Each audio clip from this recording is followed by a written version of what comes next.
Hi అండి. వేడి వేడి అన్నంలోకి లేదా చపాతీలోకి ఇలా కమ్మకమ్మగా పప్పు వేసుకొని తింటే ఎంత బావుంటుందంటే అంత బావుంటుంది. ఫస్ట్ అయితే ఇలా ఒక్కసారి ట్రై చేసి చూస్తే మాత్రం అస్సలు వదలరు. క్యాబేజీ అనగానే అందరికీ అమ్మో! స్మెల్ వస్తుంది అని అంటారు. కానీ ఒక్కసారి ఇలా ట్రై చేయండి. ఎంత బావుంటుందో తిన్న కొద్దీ తినాలనిపిస్తూనే ఉంటుంది. అంత బావుంటుందనమాట. అందుకే ఈరోజు ఈ రెసిపీ మీకోసం. ముందుగా అందరికీ నమస్కారం. వెల్కమ్ టు మన పరిచయం. నేను మీ ఉమ్మ. నేనైతే ఇక్కడ శనగపప్పు క్యాబేజీతో పప్పు చేస్తున్నానండి. చాలా చాలా బాగుంటుంది. చాలా బాగా కుదిరింది.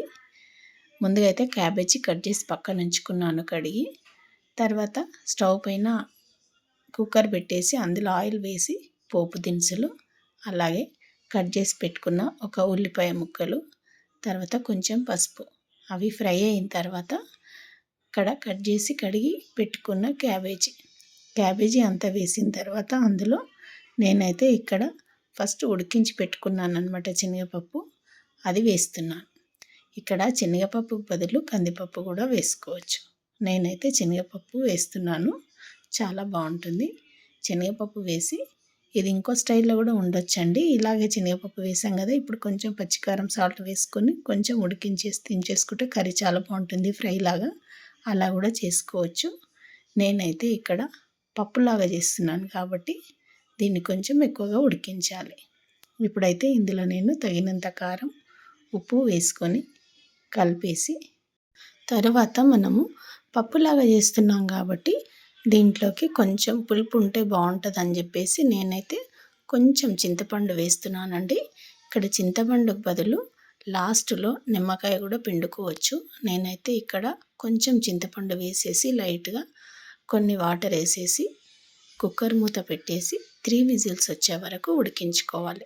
2 విజిల్స్ కూడా ఉడికిపోతుంది. కాకపోతే మనం పప్పు చేస్తున్నాం కాబట్టి ఇంకొంచెం మెత్తగా అయితే బాగుంటుందని నేనైతే 3 విజిల్స్ వస్తున్నప్పుడే ఆఫ్ చేసేసి కుక్కర్ మూత తీసేసాను. తీసేసిన తర్వాత ఇక్కడ పప్పు గుత్తితో కొంచెం మెదుపుకోవాలి. ఇట్లా లైట్గా మెదుపుకుంటే ఇలా అయిపోతుంది అనమాట. ఈ కన్సిస్టెన్సీకి వచ్చిన తర్వాత దాన్ని దించేసి ఒక బౌల్లోకి వేసేసుకోవాలి పప్పునంతా. ఈ పప్పు అయితే ఇక్కడ రెడీ అయిపోయింది. ఇప్పుడు దీనికి మనము పోపు పెట్టుకుందాం. పోపు అంటే మనం ఫస్ట్లో పెట్టుకున్నాం కాబట్టి అది ఓన్లీ కర్రీకే సరిపోయింది. ఇది పైనుండి కొంచెం పోపు వేసినాం అనుకోండి, అది ఇంకా చాలా చాలా టేస్టీగా ఉంటుందన్నమాట. అందుకే నేను పైనుండి ఇలా పోపు వేస్తాను.